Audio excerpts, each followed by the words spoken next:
É oficial. Pela primeira vez na história do Brasil, um ex-presidente acaba de ser condenado à prisão por tentativa de golpe. O julgamento no STF pegou o país de surpresa e já começa a reescrever os rumos da política nacional. Mas o que exatamente levou a essa decisão? Quais ministros foram decisivos?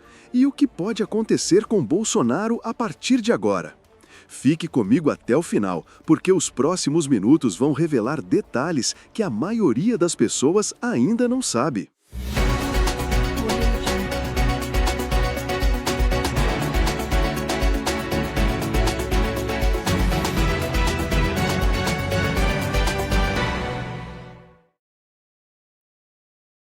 Olá pessoal, bem-vindos ao Breaking Hot News.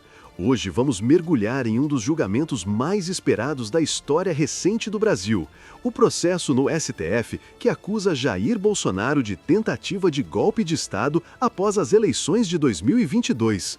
O julgamento já está em sua fase decisiva, com repercussões enormes para a política, para as instituições e para o futuro do país. Vamos ver os fatos, os votos, as controvérsias e o que está por vir. Desenvolvimento. Contexto do processo.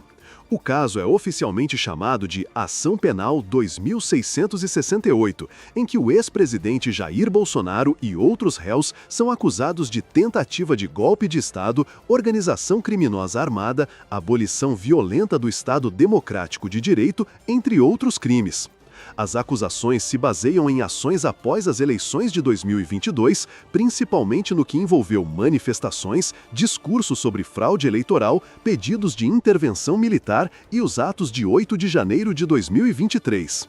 O relator do processo é o ministro Alexandre de Moraes, que tem sido figura central nesse processo, definindo boa parte dos argumentos da acusação. Como está o andamento? Votos, ministros, divergências. Na primeira turma do STF estão Alexandre de Moraes, Flávio Dino, Luiz Fux, Carmen Lúcia e Cristiano Zanin. Até o momento, Alexandre de Moraes votou pela condenação de Bolsonaro e dos demais réus. Ele considera que houve tentativa de golpe, fala de atos executórios, de discriminação da narrativa de fraude e que Bolsonaro liderou a trama.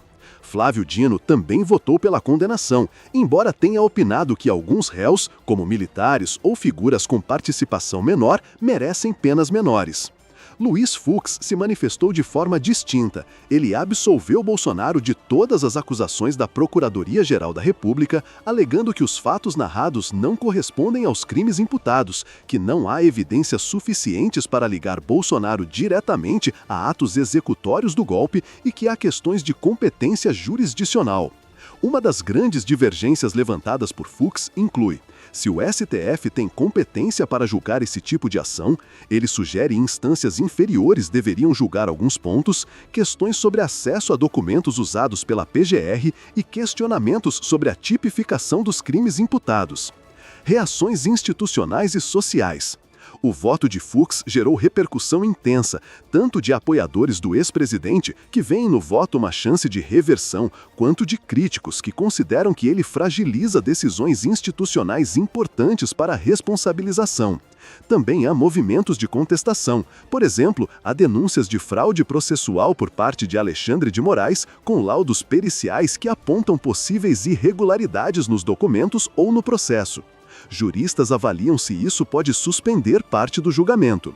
Gazeta do Povo. A opinião pública acompanha de perto. Diversos meios de comunicação destacam o caso como histórico e há comparações com julgamentos internacionais, com pressão política, debates nas redes sociais, desinformação e polarização. Cada voto está sendo gravado com todos os seus argumentos, o que pode influenciar muito a percepção pública, independentemente do resultado. O que está em jogo e possíveis desdobramentos. Se Bolsonaro for condenado, isso pode acarretar penas severas e até impedir participação em eleições futuras, afetando diretamente o cenário eleitoral de 2026.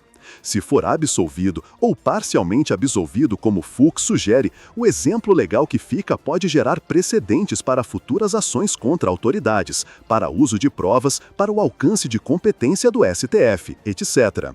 Além disso, há o risco de instabilidade política. Aliados, movimentos sociais, partidos da oposição, todos aguardam o veredito para ajustar estratégias.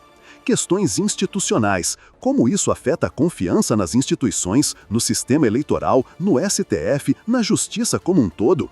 O Supremo Tribunal Federal está no centro do furacão político novamente. Discursos fortes, votos decisivos e decisões que mexem com o futuro do Brasil.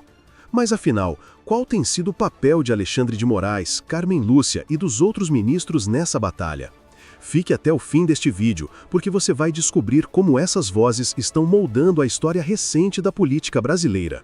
Seguimos no Breaking Hot News para falar sobre o peso institucional do STF em meio a julgamentos e debates que envolvem não só Bolsonaro, mas toda a estabilidade democrática do Brasil.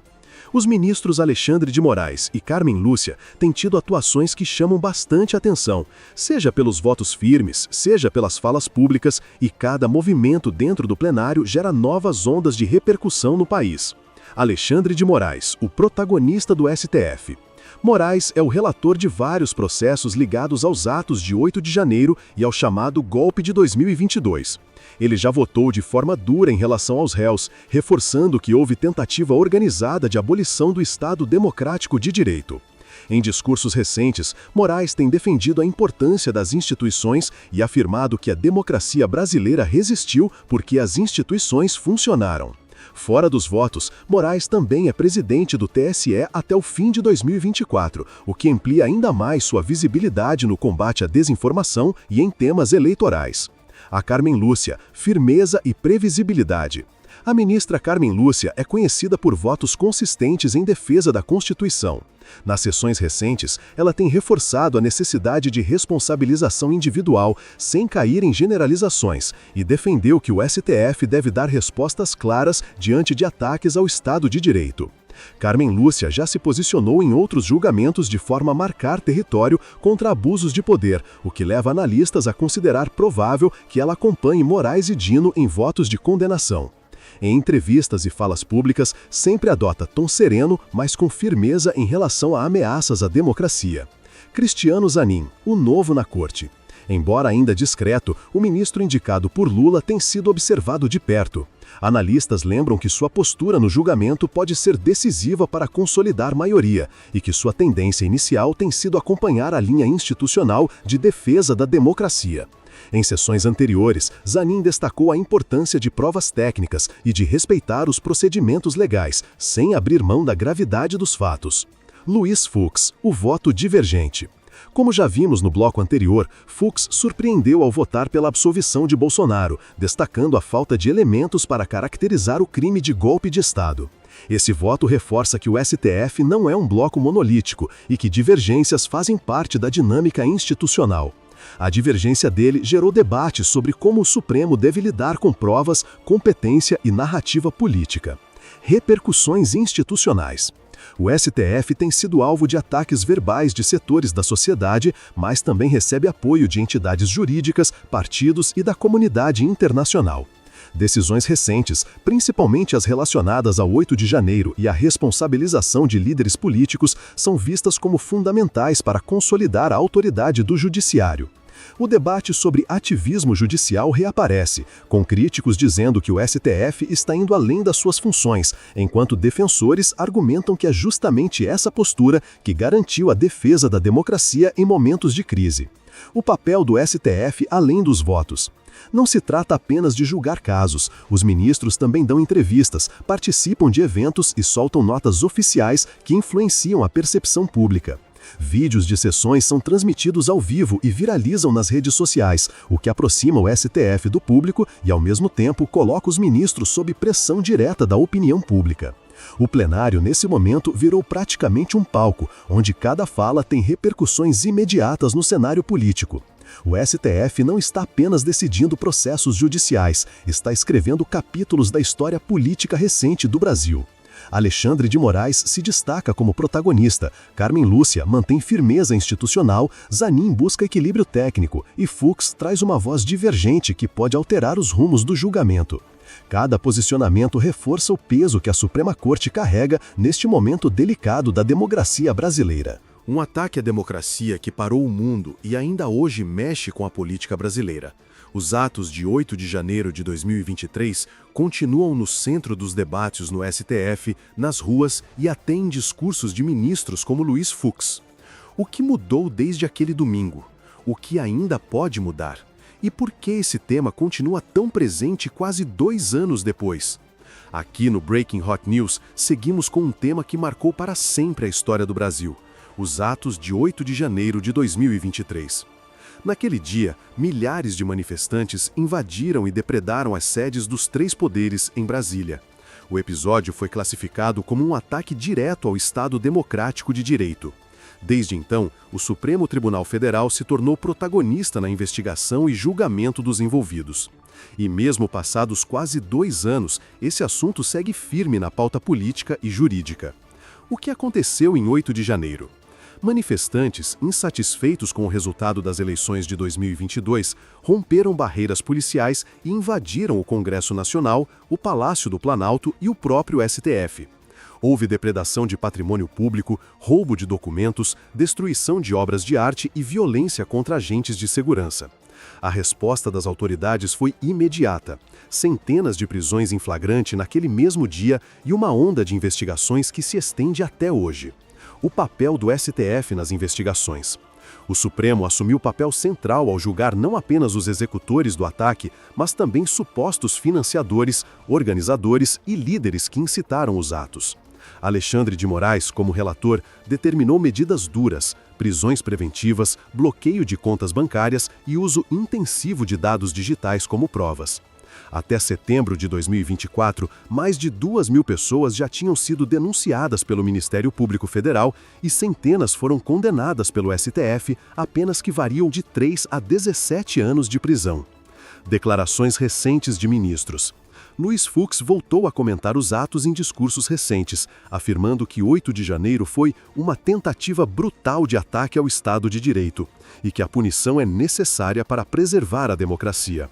Outros ministros, como Carmen Lúcia, também ressaltaram que os atos não podem ser esquecidos, já que representam um marco de ruptura que precisa servir de exemplo para evitar reincidências. A insistência em mencionar o episódio mostra que, para o STF, o caso não é página virada, mas sim parte de um processo de construção institucional de memória democrática. Reações políticas e sociais. De um lado, partidos e movimentos sociais ligados ao governo atual defendem punições exemplares e destacam que os atos foram organizados com apoio de grupos políticos e empresariais. De outro, aliados do ex-presidente Bolsonaro criticam a condução dos julgamentos, alegando que há excesso de rigor e falta de garantias individuais. Nas redes sociais, o tema ainda gera polarização. Há quem trate os condenados como presos políticos e quem vê neles um risco real à democracia. Impacto internacional. Diversos veículos de imprensa estrangeiros compararam o 8 de janeiro brasileiro com a invasão ao Capitólio nos Estados Unidos em 6 de janeiro de 2021. Líderes internacionais manifestaram apoio às instituições brasileiras e entidades como a ONU e a União Europeia elogiaram a reação rápida do judiciário e do governo. Esse apoio externo reforçou a imagem do Brasil como país que resistiu a um teste democrático muito duro. O legado e os desafios. O maior desafio agora é equilibrar a responsabilização com o respeito às garantias legais de cada acusado. Juristas alertam que, embora seja essencial punir crimes contra a democracia, o processo precisa ser transparente e respeitar o devido processo legal para evitar questionamentos futuros.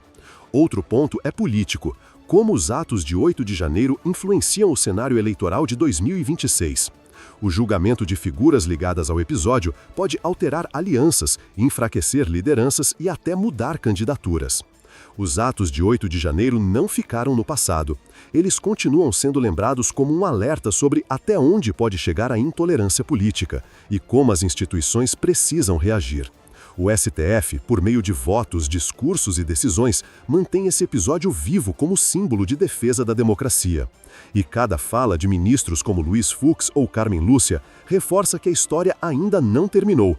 Os desdobramentos seguem acontecendo dentro e fora dos tribunais. E assim chegamos ao fim desse episódio histórico, a condenação de Jair Bolsonaro à prisão por tentativa de golpe. Uma decisão que vai marcar para sempre a política brasileira e que ainda vai gerar muitos desdobramentos. E eu quero saber a sua opinião. Você acha que essa decisão fortalece a democracia ou abre um novo conflito no país? Deixe aqui nos comentários o que você pensa, porque sua voz também importa nessa discussão. Se você gostou desse vídeo, já deixa o like, se inscreve no canal do Jornal BHN e ativa o sininho para não perder nenhuma notícia urgente como essa. Valeu!